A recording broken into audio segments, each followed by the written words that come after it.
네, 오늘 하나님께서 우리에게 주신 말씀 함께 볼 텐데요. 주보 보시면 마가복음 8장 19절부터 21절까지 말씀이고요. 주보나 앞에 있는 화면을 보시고 다 같이 한 목소리로 읽도록 하겠습니다.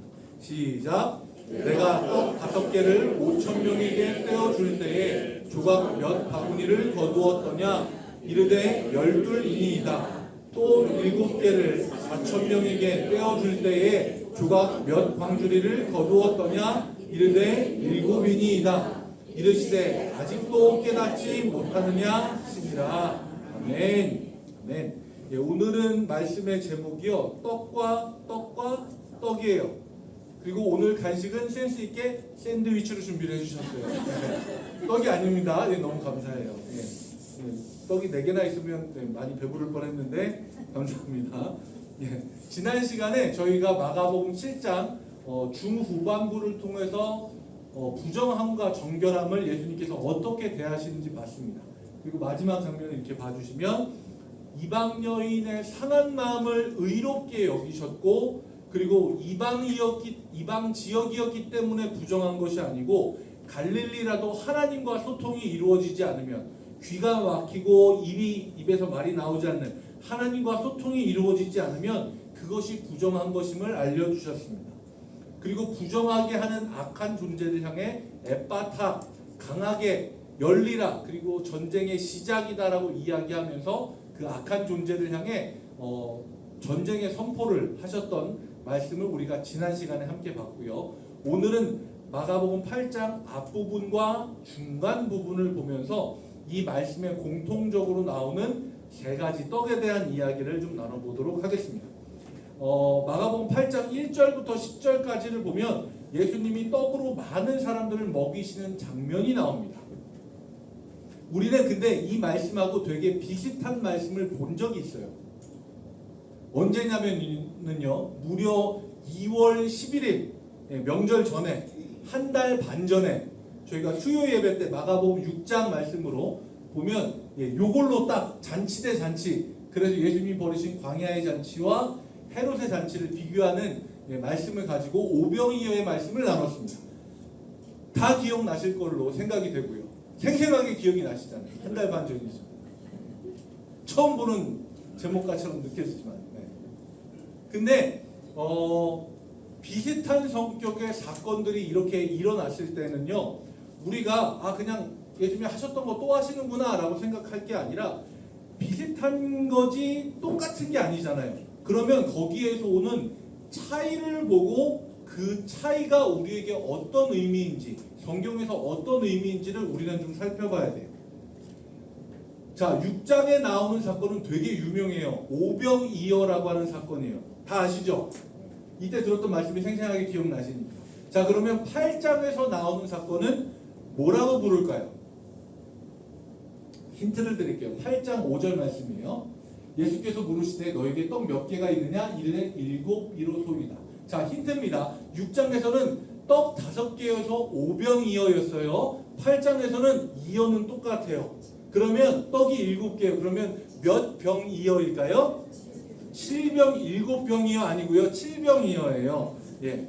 여기서 바로 눈에 보이는 차이가 나오죠. 무슨 차이예요? 어렵게 생각하지 마세요. 개수의 차이잖아요. 5개고 7개잖아요. 예, 제가 강조해서 말씀드립니다. 5병이어와 7병이어잖아요. 자, 그런데 우리는요, 숫자라고 하면은요, 각자 나름대로 갖고 있는 생각들이 있어요. 여러분들, 제가 이 사다리를 그냥 한 것 같지만 그냥 한 게 아니에요. 제가 하면서 숫자를 불러주시는 분들에게 숫자 하나 불러주세요 했을 때 제일 많이 나온 숫자가 뭔지 아세요? 7이에요. 왜 그럴까요? 사람들의 인식 속에 행운의 숫자라고 하는 인식이 있어요. 자, 그리고 우리나라에 있는 독특한 엘리베이터 문화 중에 하나인데요. 4층을 뭐라고 표시해요? 영어 F로 표시해요. 왜냐? 왜 그래요? 4가 숫자 4가 죽을 사람 발음이 똑같아서요. 그러니까 이게 숫자에 대한 사람들이 가지고 있는 문화적인 인식이 있어요. 이게 우리나라만 그럴까요? 아니요. 나라별로 달라요. 우리가 7을 행운의 숫자라고 생각한 게 우리나라 전통의 고유의 생각이었을까요? 아니요. 이건 서양 사람들 생각이에요. 이 사람들은 7이 행운의 숫자라고 생각을 해요. 그게 우리나라로 오면서 우리는 행운의 숫자라고 하는 개념이 없었는데 사람들이 그렇게 얘기하니까 그러면 7 좋네. 예. 그래서 우리도 그냥 7을 좋아하는 사람들이 많아요. 저는 숫자 4를 좋아하거든요. 이상해요. 예, 숫자 4를 좋아하는데 전 4가 이렇게 양쪽으로 딱딱 나눠줘서 좋아해요. 이상한 사람이에요. 자, 그런데 이스라엘 백성들도 마찬가지예요. 숫자 5와 그 다음에 7이 이스라엘 사람들에게 주는 의미가 우리가 뭐 죽을 사라든지 행운의 숫자라든지 이런 것처럼 그런 의미적인 게 있어요. 오병이어도 마찬가지예요. 여러분들 오병이어에 떡 5개잖아요. 이게 어떤 의미를 가질까요? 이스라엘 사람들에게 나와 있잖아요. 그죠? 이스라엘 사람들에게 숫자 5는요 하나님이 이스라엘 백성에게 주신 말씀, 모세 오경, 창세기, 출애굽기, 레위기, 민수기, 신명기 이 5가지의 성경을 떠올리게 하는 숫자예요. 이스라엘 민족에게 주신 하나님의 말씀 5, 모세 오경이에요. 자, 근데 여기에서 오병이어를 먹고 몇 광주리가 나왔어요? 12광주리가 나왔어요. 숫자 12 이건 너무 쉽잖아요. 뭐예요? 야곱의 아들의 숫자이자 이스라엘의 지파의 숫자예요. 그러니까 이거는 누가 뭐래도 이스라엘이에요. 그냥 오병이어라고 하는 사건 자체는 그냥 이스라엘이에요. 왜냐하면 여러분들 그 7장부터 제가 계속 장소에 대한 이야기를 했잖아요. 근데 6장에서도 마찬가지지만 이 오병이어 사건이 일어났던 곳이 이스라엘 지역이에요. 이방 지역이 아니고. 그러니까 이스라엘 지역에 이스라엘 백성들에게 주는 하나님의 말씀의 상징인 숫자 5를 가지고 그 사람들이 먹고 남은 게 이스라엘 상징한 12이에요. 그러니까 이건 뭐냐 하면 하나님의 백성 이스라엘을 나타내는 사건이에요. 자, 그러면 7이라고 하는 숫자를 좀 볼게요. 넘어갈게요. 7병이어를 보면 떡의 숫자는 7이에요. 7은요 우리가 일반적으로 생각하기에 하나님의 숫자, 완전 숫자라고 생각을 해요. 하나님 이 세상을 며칠 동안 만드시고 하루를 쉬셨어요. 6일 동안 만드시고 하루를 쉬셨어요. 그래서 일주일이 7일인 것처럼 하나님의 완전한 숫자라고 생각을 해요. 그리고 이때 7병이어는 먹고 남은 광주리의 숫자가 몇 광주리예요? 써 있어요. 7광주리예요. 네, 7광주리가 남아요. 이거는 하나님의 완전 숫자이면서 동시에 어떤 의미를 갖냐면 4 플러스 3이에요. 이거는 뭐냐면 네 방위, 동서남북 네 방위에다가 삼위일체이신 하나님 숫자 3, 하나님의 숫자를 더해서 이거는 온 세상을 하나님이 다스리신다라고 하는 의미예요. 그래서 이스라엘 백성들의 인식 속에 7은요 하나님의 완전 숫자이자 온 세상을 나타내는 숫자이기도 해요. 그래서 여러분들 그 누가복음 10장에 나오는 말씀인데요. 예수님이 전도하러 사람들을 제자들을 보내요. 근데 전부 몇 명을 보내냐? 70명을 보내요. 그 의미는 뭐냐면 온 세상에 하나님의 복음을 전하라는 거예요. 이스라엘 사람들의 인식 속에는요 숫자 7은 온 세상 전부를 나타내요. 자, 그런데 이렇게 숫자로 비유된 것들을 풀어내는 게 있어요. 여기서 보여주시면 네, 이제 넘버올로지라고 해서 우리말로 수비학이라고 해요. 숫자로 비유된 것을 신학적으로 풀어내는 학문인데 이게 굉장히 조심스러워요. 왜냐하면 이거를 전부 그냥 통일을 시켜버리면 이단에서 이런 것들을 좀 하는 경우들이 있거든요. 그래서 뭐 요한계시록에 나온 숫자가 어쩌고 막 이렇게 이거를 전부 다 통일해서 얘기하면 그건 이단이고요. 수비학이라고 하는 것들은 여러 가지 교차 검증을 통해서 그러니까 성경에 나오는 여러 가지 숫자들을 여기에선 이렇게 저기에선 저렇게 그런 것들을 정리를 해서 하나의 학문으로 만들어 놓은 신학의 일부가 이 수비학이라고 하는 거예요. 거기에서 나오는 얘기가 오병이어와 칠병이어의 차이가 뭐냐 하면은요. 오병이어는 하나님이 자기 이스라엘 백성들을 먹이시는 거예요. 그리고 칠병이어는 하나님이 온 세상의 백성들 그러니까 이스라엘 기준에서 이방인이라고 하는 사람들까지도 하나님이 먹이신다라고 하는 내 백성이다라고 하는 의미예요.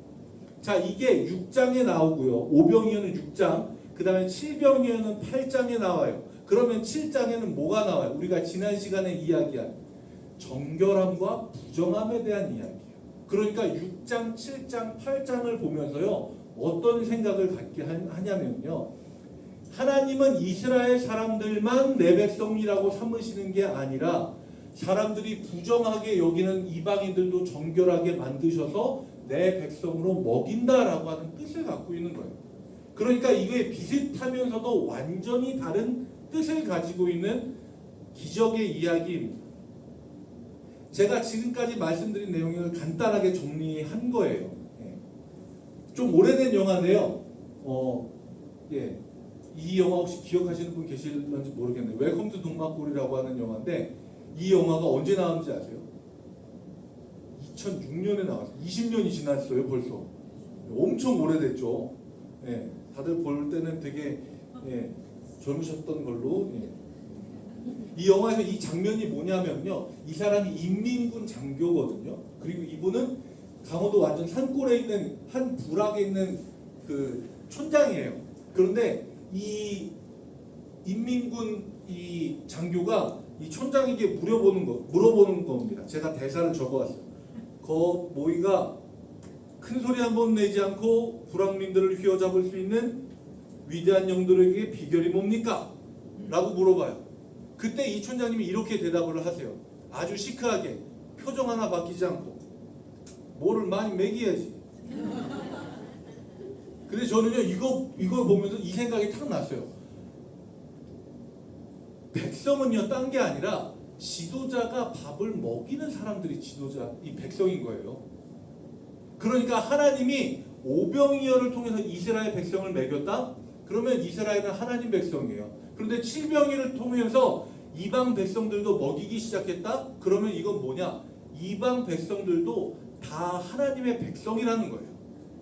이스라엘을 기준으로 보면요, 한국도 이방 민족이에요. 그런데 지금 우리가 하나님을 우리 하나님이라고 부를 수 있고 그 은혜로 살아갈 수 있다고 고백하는 건요, 우리가 어떤 자격을 갖춰서가 아니에요.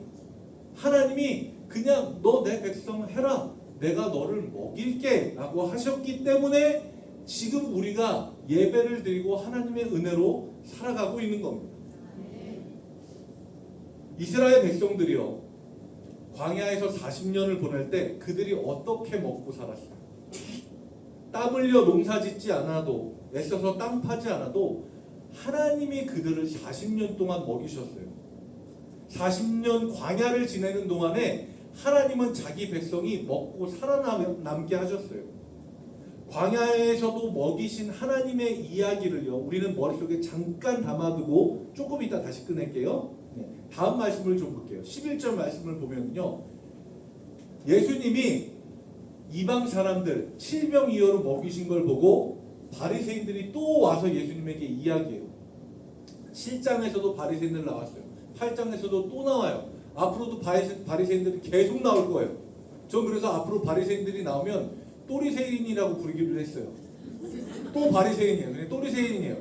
자, 이 바리새인들이 나와서 예수님을 힐난해요. 저희 이게 힐난이라고 하는 표현을 일상적으로 잘 쓰지 않잖아요. 너 왜 나에게 힐난해? 이런 이야기 안 하잖아요. 그래서 뜻을 찾아봤는데요, 뭐냐면요, 트집을 잡아서 거북할 만큼 따지고 드는 것, 이게 힐난이래요. 어려워요. 이 또리새인들은 예수님에게 트집을 잡아서 따지는데 딴 데 있잖아요. 왜 이방인들을 먹이고 왜 이방인들과 함께 먹느냐라는 거예요. 이 사람들은요, 예수님을 우선 비난해요. 비난만 하고 그냥 갔으면 좋겠는데 이 사람들의 진심은 그 다음에 나와요. 뭐냐? 하늘로부터 오는 표적을 구하거든요. 자, 우리가 아까 광야에서 이스라엘 백성을 먹이신 이야기를 넣어놨잖아요. 잠깐 다시 꺼낼게요. 자, 하늘로부터 오는 표적은 뭘까요? 방금 꺼냈는데. 광야에서 하늘로부터 내려오는 음식, 빵, 만나를 요구하는 거예요. 이 바리새인들이요, 이걸 요구를 해요. 당신이 진짜 하나님의 아들이고 하나님 보낸 선지자라면 이스라엘 백성 우리에게 하늘로부터 오는 떡, 모세가 이스라엘 백성을 광야에서 먹인 것과 같은 만나를 내려서 당신이 하나님이 보낸 지도자라고 하는 증명을 해라는 거예요. 이게 두 번째 떡이에요. 첫 번째 떡은 칠병이요. 이 사람들은 자기네가 배워서 가지고 있는 모세오경에 나오는 하늘로부터 내려오는 그 표적을 요구를 합니다. 그래야 우리가 당신을 믿을 수 있지 않겠습니까? 라고 얘기해요. 근데요, 예수님에게 하늘로부터 오는 떡, 그 표적을 이 사람들은 마치 맡겨놓은 것처럼 요구를 합니다. 하나님의 기적은요, 자판기 아니에요. 하나님 이거 주세요 하고 버튼 딱 누르면 그거 뚝 떨어지고 그거 받고 그렇지 않아요. 제가 몇 번 말씀드렸어요. 많은 경우 11절 말씀처럼 표적이라고 표시가 돼요. 이건 뭐냐면 뭔가를 가르치기 위한 기적이에요. 그게 표적이에요. 예수님은 바리새인들이 하는 말씀을 들으시고 어떻게 반응하냐면요. 12절 말씀이에요. 어찌하여 이 세대가 표적을 구하느냐. 내가 진실로 이르노니 이 세대에게 표적을 주지 아니하리라 라고 이야기하세요. 그런데 평행본문이라고도 부르는 그 마태복음 16장에 보면 이 세대에게 표적을 주지 않겠다가 아니라 요나의 표적 외에는 다른 보여줄 표적이 없다라고 이야기합니다. 요나의 표적. 요나의 표적은 뭘까요? 요나라고 하는 선지자가 물고기 뱃속에 들어가서 며칠 있어요. 3일 있다가 다시 배 터지는 그 표적 외에는 보여줄 게 없다라고 이야기하는 거예요. 그리고 그것과 같은 일이 예수님에게 일어나잖아요. 예수님이 십자가에서 달려 돌아가시고 3일 동안 무덤에 내려가셨다가 다시 부활하시는 이 표적밖에는 보여줄 게 없다라고 그들에게 이야기하십니다. 하나님은요, 우리가 원하는 기적을 내 입맛에 맞게 딱딱 주시는 게 아니에요. 하나님은요, 분명한 뜻을 가지고 기적을 우리에게 주세요. 이 세대가 요구하는 건 진짜 우리에게 당신이 보낸 선지자가 맞다면, 하나님이 당신이 말이 정리가 안 돼. 당신이 하나님이 우리에게 보낸 선지자가 맞다면 하늘로부터 내려오는 떡을 달라는 표적을 요구를 하는데 예수님은 아니야. 그 표적은 이미 보여줬고 너에게 다시 보여줄 필요도 없어. 대신에 어떤 표적? 하나님의 아들이 요나와 같이 3일 동안 죽음에 이르렀다가 다시 나타나는 그 표적만 보여줄 거야 라고 이야기하시는 거예요. 15절과 16절 말씀을 보겠습니다.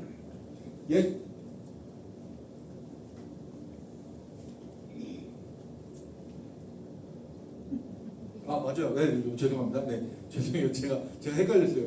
예수께서 경고하여 이르시되 삼가 바리새인들의 누룩과 헤롯의 누룩을 주의하라 하시니 제자들이 서로 수군거리기를 이는 우리에게 떡이 없음이로다 하거늘. 이게 세 번째 떡이거든요. 예수님이 제자들과 배를 타고 이동을 하세요. 그러면서 예수님이 생각하시는 거예요. 방금 전까지 많은 사람들을 먹였어요. 첫 번째 떡으로. 그런데 바리새인들이 와서 예수님을 비난하면서 두 번째 떡을 요구를 해요. 그래서 예수님이 제자들에게 예수님들 인간적인 마음으로 너희들 바리새인들 닮지 말어. 그 사람들 안 좋은 거 닮지 마 하는 의미로 바리새인들의 누룩과 헤롯의 누룩을 주의해 라고 이야기를 합니다. 그런데 예수님의 제자들은 어떻게 받아들이냐면요, 우리가 떡을 하나밖에 안 갖고 와서 예수님 그 걱정을 하시나 봐 라고 이야기를 합니다.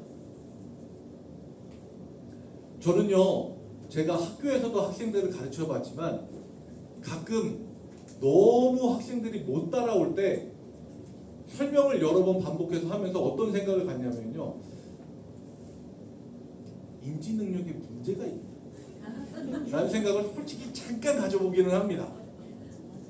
근데 예수님이 그러셨을 것 같은 거예요. 방금 전까지 모든 일을 제자들이랑 다 같이 겪었어요. 질병이요, 예수님이 다 나눠줬겠어요? 아니요, 제자들이 다 나눠줬어요. 그 기적을 다 봤어요. 그리고 바리새인들이 쫓아와서 하늘의 떡을 우리한테 내놓으라고, 당신 왜 이방인들하고만 먹냐, 우리한테 떡을 내놓으라고 막 요구하는 것도 다 봤어요. 예수님 너무 속상해서 배에 앉아서 제자들에게 너희 이방인들 그냥 차라리 바리새인들 닮지 말고 헤롯 그 사람 닮지 마. 너는 좀 그러지 마라.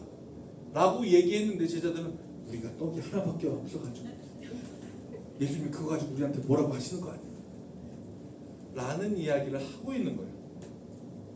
여기에서요 예수님이 바리새인들의 누룩과 헤롯의 누룩을 주의하라고 되어 있는데요. 이 누룩이라고 한다는 말 그대로 효모 이스트예요.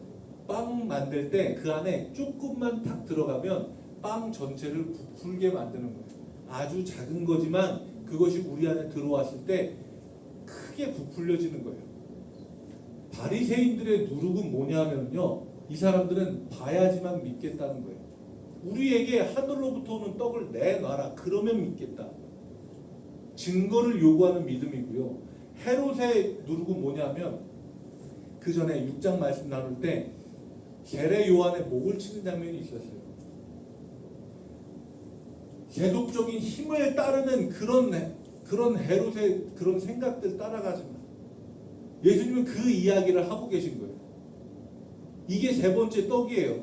근데 제자들은 자기네들이 떡 하나밖에 안 남겨온 거, 이거 가지고 12명이 어떻게 나눠 먹나, 이 걱정을 하고 있으니까요. 저는요, 저 같았으면 진짜 욕을, 아니면 야 다 엎드려 해가지고 빤따를 한 대씩 치든지 막 이렇게 했을 것 같은데, 예수님은요 성격이 생각보다 좋으세요. 예수 사랑하심은 어디에서 배웠어요? 성격에서 배웠어요. 성격에서. 넘겨봐 주시면 이렇게 이야기하세요. 아직도 알지 못하면 깨닫지 못하느냐? 너희 마음이 둔하냐? 너희가 눈이 있어도 보지 못하며 귀가 있어도 듣지 못하느냐? 또 기억하지 못하느냐? 저는 이게 예수님이 하신 굉장히 거친 표현이라고 생각을 해요. 제자들 입장에서 들으면 되게 뭐라고 하시는 거거든요. 알지 못하고 깨닫지 못하냐? 마음이 둔하냐? 눈이 있어도 못 보냐? 귀가 있어도 못 듣냐? 기억이라는 것 자체를 못하냐? 제가 너무 감정이 들어갔는데, 요 밑에 그림 제가 AI로 만든 그림이에요. 예수님이면 진짜 머리를 감싸지고, 와 니네는 봐도 못 보냐, 들어도 못 듣냐, 니네 왜 이렇게 둔하냐, 이 이야기를 하셨을 것 같은 거예요. 근데 예수님은요 이 제자들을 그냥 한탄스럽게만 쳐다보신 게 아니라 제자들의 수준에 맞춰서 얘기해 주세요. 그게 오늘 우리가 읽은 본문 19절과 20절이에요. 내가 떡 5개를 5,000명에게 떼어줄 때 조각이 몇 바구니 남았지?